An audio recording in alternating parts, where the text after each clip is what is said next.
Alien. Surgido das sombras. Parte 2. Subterrâneo. Capítulo 14. Construtores. Relatório de progresso para Incorporação Weyland-Yutani, Área de Ciências, CREF, Código 937, data, não especificada, transmissão, pendente, o subtenente Ripley ainda está na superfície do planeta com o restante da tripulação da Marion. Não recebo atualizações há algum tempo. O único espécime alienígena sobrevive na Marion, paradeiro desconhecido. Plano prosseguindo satisfatoriamente. Estou convencido de que Ripley cumprirá seu propósito. Ela é forte, para um humano. Estou ansioso para conversar com ela novamente. Reconheço que sou artificial, mas faz muito tempo. Sinto-me solitário. Espero que isso não contrarie a programação. A infiltração no computador da nave está pronta para ser iniciada. Enquanto atravessavam a nave, Hope vinha construindo uma imagem mental dos alienígenas que poderiam tê-la construído. Sua imaginação tinha mergulhado novamente naquele fascínio infantil por monstros. Aquelas escadas altas sugeriam membros longos. As aberturas altas e arqueadas poderiam aludir à forma dos alienígenas. A nave e sua natureza indicavam algo quase além da compreensão humana, ou era tão tecnologicamente avançada que era quase irreconhecível, ou a tecnologia era tão diferente de qualquer uma que ele conhecesse que era inútil tentar interpretá-la. O que viu diante de si dissipou qualquer uma dessas conjecturas. Havia uma tristeza na aparência daqueles seres que inspirava somente pena, e Hope percebeu que sua história fora tão medonha e trágica quanto a que se desenrolava no momento. Coitados, e disse Ripley, ecoando os pensamentos do engenheiro. Não é justo. Nada disso é justo. Havia 3 criaturas mortas deitadas na frente deles, e 2 que deviam ser adultas e uma criança. As primeiras embalavam a criança entre elas, protegendo-a com os corpos, e fora assim que morreram e se deterioraram. O cadáver mumificado da criança estava aninhado entre os corpos dos pais, um gesto de amor que perdurava por incontáveis anos. As roupas tinham permanecido relativamente intactas, um material metálico que ainda pendia, frouxo, dos ossos proeminentes e entre os membros longos e grossos. Pelo que Hope podia notar, cada um tinha 4 pernas e 2 braços, mais curtos e delgados. Os ossos das pernas eram grossos e atarracados, os braços muito mais finos e delicados, as mãos saindo de mangas estreitas. As mãos eram pele e osso, os dedos, longos e esguios, e ele viu que talvez fossem joias nos dedos de um dos adultos. O torso de todos era pesado, contido em trajes que haviam sido reforçados com uma rede de aros e escoras metálicas. Era difícil ver quanto dos corpos permanecia inteiro. A pele ou carne que Hope via ficará mumificada, empoeirada e pálida ao longo do tempo. As cabeças eram a parte mais difícil, pois cada uma tinha sido afundada por um impacto. Hope achava que sabia que impactos tinham sido aqueles. Ao lado da mão estendida de um adulto jazia uma espécie de arma. Eles se mataram?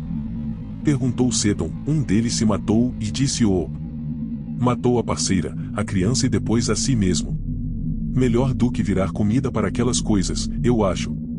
Os crânios ainda retinham pedaços de pele e alguns fios finos de cabelo. Eles pareciam ter um pequeno focinho, 2 olhos e uma boca larga, com várias fileiras de dentes pequeninos. Não eram os dentes de um carnívoro.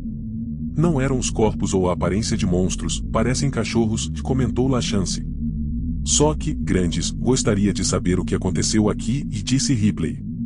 Como os aliens entraram na nave deles? O que derrubou a nave? Talvez a gente descubra isso um dia, mas não hoje, respondeu Hope. Precisamos seguir em frente, e concordou Baxter. Seguir em frente. Ele estava parecendo cada vez mais fraco, e Hope estava com medo de que ele começasse a atrasá-los.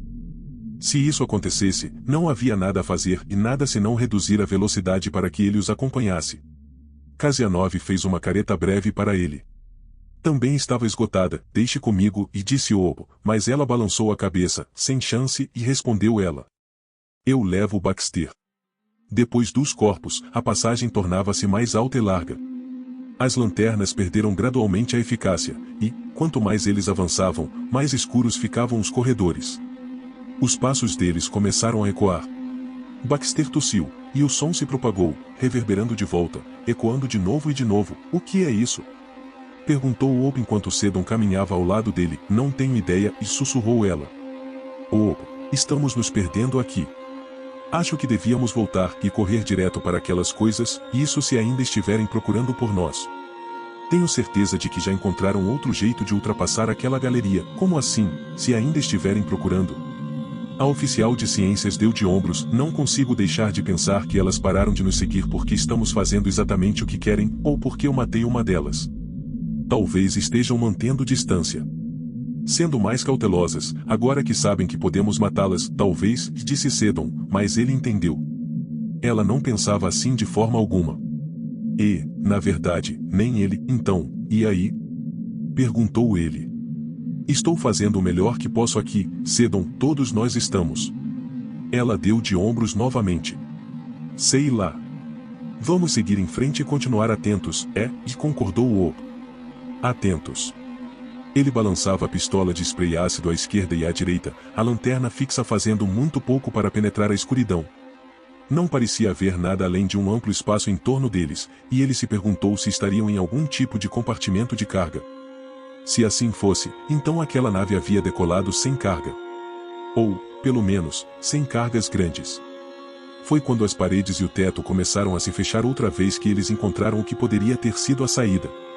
Lachance a viu primeiro, uma abertura na parede à sua esquerda com o início de um daqueles grandes degraus subindo em meio às sombras. Foram investigar, e, com os fachos das lanternas combinados, viram o topo da escada, talvez uns 35 metros acima. O que existia além não estava claro, mas levava na direção certa. Hope começou a subir, e os outros o seguiram. Depois de alguns degraus, começaram a se revezar para ajudar Baxter. Isso permitiu que Cazenove descansasse, mas no meio do caminho até ela precisou de auxílio. Tinha se exaurido, e Hope torcia para que ela tivesse algo que pudesse ajudar no kit de primeiros socorros. Um analgésico, um energético, qualquer coisa. Quando chegaram ao topo da grande escadaria, todos ofegavam de exaustão. Foram recebidos pelo que parecia ser uma parede branca, e Hope se virou rapidamente, olhando para trás, para a escada, e esperando uma emboscada. Estamos em vantagem aqui, pensou ele, mas logo percebeu que isso não importava. Se houvesse um número suficiente deles, nenhum combate duraria muito tempo. Ei, olhem, e disse Seddon. Ela tinha ido para um dos lados da parede e tocava uma série de projeções. Sem aviso, uma cortina pesada de algum material indefinido começou a se abrir, deslizando lentamente. Sacudiu-se, rangendo enquanto se mexia, e se separou ao meio. Do outro lado havia mais sombras, entre por sua livre e espontânea vontade, e disse Lachance. Fique à vontade para passar a noite, vou primeiro, já anunciou o Obo, mas Ripley já estava passando. Ele a ouviu prender a respiração quando passou pela porta antiga rumo ao que existia além, é um berçário, e disse ela, ecoando o comentário que Seddon fizera mais cedo. Mas aquele era muito, muito diferente. Não havia como saber para que a sala servirá originalmente, mas fora transformada numa versão do inferno. Ao longo de um lado e no outro extremo, pelo menos 15 daqueles alienígenas caninos de membros longos estavam encasolados nas paredes, presos por faixas de excrescência alienígena. A maioria dos corpos era de adultos, mas havia duas formas menores que talvez fossem crianças. O peito exposto havia estourado, as grossas costelas quebradas e protuberantes, a cabeça jogada para trás em uma agonia interminável. Podiam estar lá há 100 anos ou 10.000, corpos ressequidos e mumificados no ar seco. Era uma visão horrível. Ainda mais pavorosas eram as coisas espalhadas no meio da sala. A maioria ia até a cintura de um adulto. Mais ovos, um para cada vítima fixada à parede. Todos pareciam ter eclodido, não cheguem perto. Disse Seddon quando Lachance avançou, são antigos, comentou o. E estão todos abertos. Olhem, ele deu um pontapé no ovo eclodido mais próximo, semelhante a uma pétala, que se esfacelou e caiu. Fossilizado, porra, que nojo, disse Baxter. Isso só piora, vamos por ali? Perguntou Ripley, apontando a lanterna pela sala ampla em direção a uma porta sombreada na parede mais distante, concordou o. Isso tudo já aconteceu. É só não olhar. Ele começou a cruzar a sala, mirando a lanterna e a pistola de spray no chão à frente para não tropeçar. Viu um movimento dentro de um ovo aberto próximo e congelou, preparando-se para pulverizá-lo com ácido. Mas fora apenas uma sombra. Merda, ele estava no limite. Quando voltou a andar, sentiu-se quase um intruso naquela antiga cena. Tudo aquilo tinha acontecido ali entre aqueles alienígenas caninos e os monstros que ainda infestavam a nave, um confronto que aparentemente ocorrerá muito antes de a Terra ter descoberto a tecnologia, enquanto os humanos ainda cultivavam o solo e olhavam para as estrelas com superstição e temor. Mesmo naquela época, essas coisas existiam. Isso o fazia se sentir muito pequeno e ineficiente. Mesmo empunhando a pistola de spray ácido, era apenas uma criatura fraca que precisava de uma arma para se proteger. Os alienígenas eram suas próprias armas, organismos perfeitos programados para caçar e matar. Era quase como se tivessem sido criados assim, embora ele não quisesse imaginar quem faria algo assim. Hope nunca tinha sido um homem temente a Deus, e considerava tais crenças antiquadas, ignorantes e tolas. Mas talvez houvesse deuses além dos que a raça humana conhecera. A luz cintilou pela grande sala, movendo-se sobre os ovos eclodidos, as órbitas vazias dos alienígenas caninos e os cantos onde qualquer coisa poderia se esconder. Ele sentiu o nervosismo de todos, e o seu próprio. Isso era muito mais do que qualquer um deles esperara. Nós vamos conseguir, e disse em voz baixa, mas ninguém respondeu. Nenhum deles tinha certeza disso. Nos fundos da sala, passando pela abertura rumo ao que quer que estivesse além, chegaram perto o bastante para tocar uma das vítimas encasoladas. Hope passou o facho da lanterna sobre a criatura morta e parou no rosto. Os seres que eles haviam encontrado nos túneis tinham sido deformados pela arma que tirara suas vidas, mas, a não ser pela ferida no peito, aqueles estavam inteiros. Pareciam agonizantes e torturados. Hope pensou em um universo que ainda podia expressar tamanha dor, depois de tanto tempo. Ele apontou a luz para o espaço além e entrou. Outro túnel, outro corredor, outra passagem.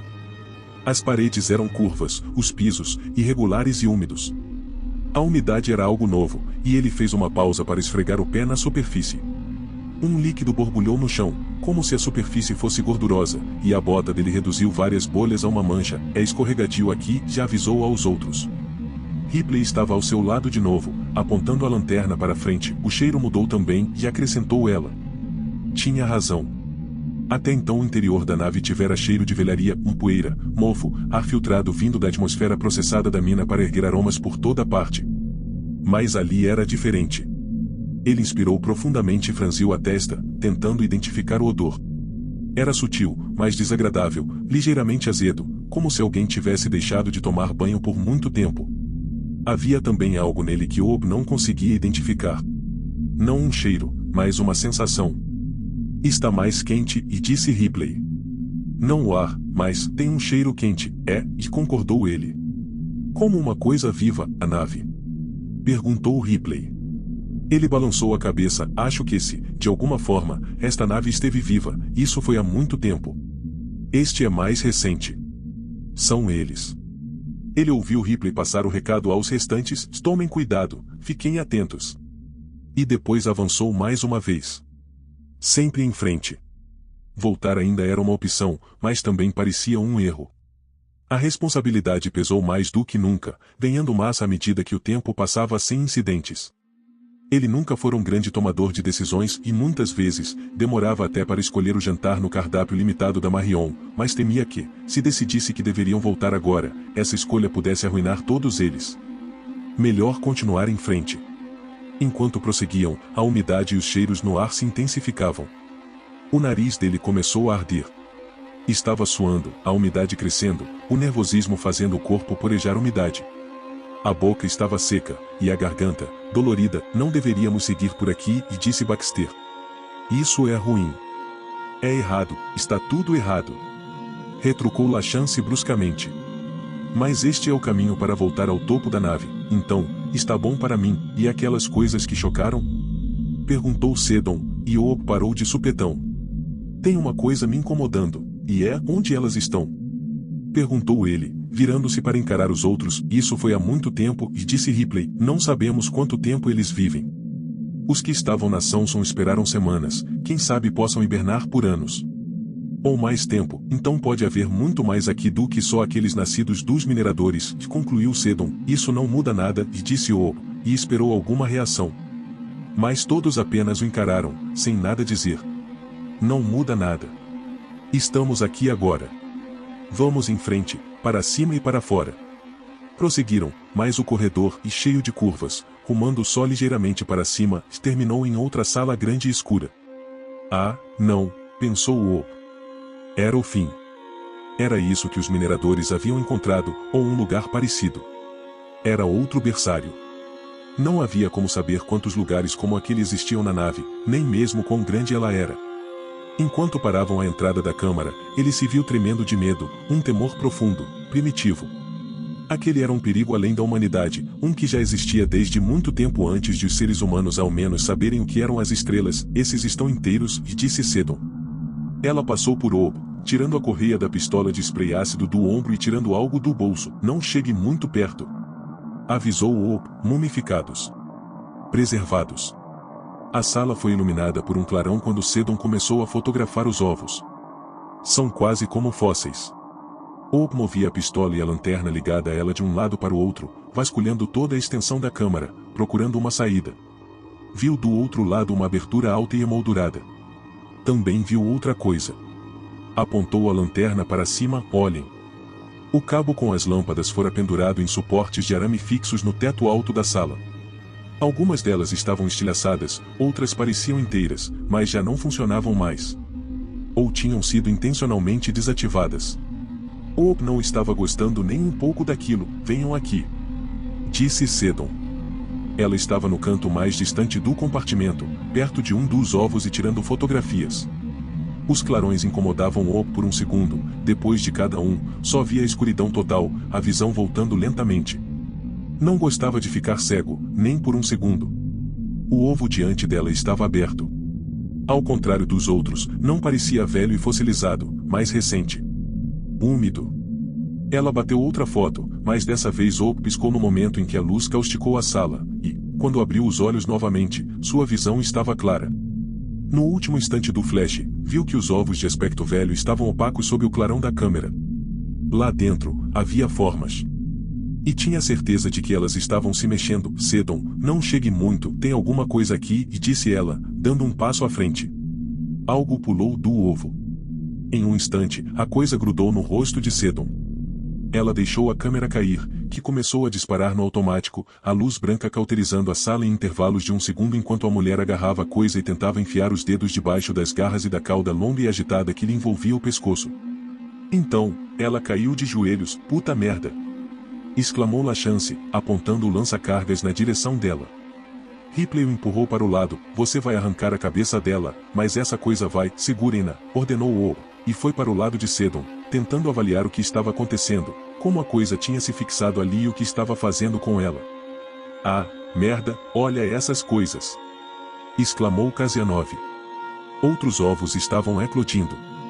Mesmo sob os gritos de pânico, Ob pôde ouvir os sons úmidos, pegajosos, quase delicados que eles faziam ao se abrir e os movimentos escorregadios dos seres lá dentro. Não fiquem muito perto de nenhum deles! Exclamou. Venham aqui, vamos ficar junho, foda-se! Rosnou Kasianov, e ateou fogo pela sala com um maçarico de plasma. Os flashes da câmera de Seddon, que ainda disparava, não eram nada se comparados à luz escaldante. A médica lançou a chama de um lado para o outro, o fogo passando em uma onda incandescente pelo espaço, e sob o calor concentrado os ovos começaram a estourar. Rachavam e se contorciam, as criaturas surgiam se debatendo, deslizando para fora em um jorro de líquido que borbulhava sob o calor, as pernas e as caudas chicoteando em busca de apoio. Então elas começaram a guinchar. Era um som pavoroso, de romper os tímpanos, demasiadamente humano. Me ajudem a arrastá-la, pediu Ripley, tentando agarrar Seddon por baixo de um braço. Mas a oficial de ciências desabou para frente, o ombro atingindo um ovo, antes de cair de lado. Vamos para lá! Gritou Ripley, indicando a saída do outro lado da sala. Preciso de ajuda. Lachance tirou a pistola de spray ácido do ombro de Seddon, agarrou-a por baixo do braço e começou a puxá-la. O ovo no qual Seddon tinha caído se abriu. Ob notou e, sem pensar, apontou para lá a própria pistola. Ripley viu o cano apontado para ela e abriu a boca para gritar um aviso, mas então percebeu o movimento, virou-se e apontou o lança-cargas para a frente. A sua, não! Berrou Ob. Ele havia entregado a ela cargas de verdade, e, se disparasse uma neste espaço fechado, poderia matar todos eles. Lachance foi mais rápido. Largou Seddon, recuou e disparou o próprio lança-cargas, carregado com munições não explosivas. O ovo estremeceu quando foi perfurado, e um líquido espesso e viscoso vazou de dentro dele. Não pise nisso! Advertiu Ripley enquanto ela e Lachance agarravam Seddon novamente. Kasianov encarava a sua obra. Metade da sala estava em chamas, o plasma aderido às paredes e aos ovos, gerando múltiplos incêndios. Vários outros ovos, e os que não foram pegos na explosão inicial, e eclodiram, as entranhas ferventes espirrando por toda a sala. Kasianov se encolheu, esfregando algo que caíra no seu antebraço e na luva. Não espalhe! Gritou o. A médica olhou para ele, balançando a cabeça e erguendo a mão enluvada. Tudo bem, não é ácido, e disse ela. Acho que em seguida, sua expressão mudou quando o tecido começou a borbulhar e fumegar, corroído pelo líquido. Kasianov berrou, vamos! Gritou o. Ripley e Lachance arrastaram Seddon. Baxter mancou como pôde e foi até a médica, estendendo a mão para ela e tentando não tocar nas partes afetadas. Ela o viu chegar e tentou ficar parada, mas fortes tremores atravessavam seu corpo. Os dentes dela rangiam com tanta força que pensou que se quebrariam, e ela começou a espumar pela boca. Ela estendeu a mão boa e segurou a dele. Eu não consigo enxergar. Ela conseguiu balbuciar, e apertou sua mão. Os olhos dela pareciam estar bem, mas não havia tempo para examiná-los com atenção. A sala estava queimando. Precisavam fugir. As coisas que agarravam rostos ainda estavam estourando nos ovos, cozinhando no fogo, gritando. O grupo conseguiu chegar até a porta do outro lado. Ripley foi primeiro, iluminando o caminho com a própria lanterna. Guiou Kasianov por último, apoiando-a na parede que gotejava e tentando dizer algumas palavras de consolo ao seu ouvido. Não sabia se ela ouvirá ou não. Então, parou na abertura e encarou a sala de onde vieram. As ondas de calor eram intensas, sugando o ar para alimentar as chamas. Os sons do incêndio eram incrivelmente altos, e o rugido do ar em chamas, os estalos e estouros dos ovos explodindo e queimando. O fedor era horrível, chamuscando o nariz e a garganta enquanto as labaredas ameaçavam açoitar a roupa, o rosto e os cabelos. Mas ainda havia muitos ovos intocados. Enquanto erguia a pistola de spray ácido e se preparava, vislumbrou alguma coisa reluzindo do outro lado da sala. Um brilho vindo das sombras. Apontou a lanterna naquela direção e viu Ripley. Chamou, tentando não gritar muito alto. Lachance, Baxter. Eles estão aqui.